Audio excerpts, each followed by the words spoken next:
இந்த பதிவு எதுக்குன்னா எங்க காணாத போன ஐயாவை கண்டுபிடிக்கிறான். அவர் இருக்கிறப்போ நாங்க 10th பாஸ் பண்ணோம், அவர் இல்லாதப்போ +1 ஃபெயில் பண்ணோம். எங்க வாழ்க்கையில ஒரு முக்கியத்துவமா இருந்தது எங்க ஐயா மட்டும்தான். அவர் இல்லாதப்போ மனசு ரொம்ப வேதனையா இருக்கு.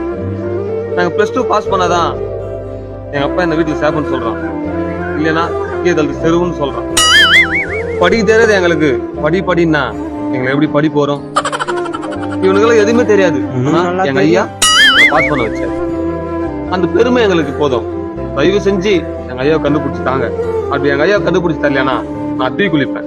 நீ ஃபர்ஸ்ட் உடம்பு குளி. நான் உடம்பு குளிக்க மாட்டேன்னா எங்க ஐயாக்காக நான் தீ குளிப்பேன். அவரு தெரியாத நாடு இல்ல, அவரு தெரியாத ஆள் இல்ல, அவர் தெரியாத ஊர் இல்ல. அவருதான் எங்க ஐயா கொரோனா. Corona corona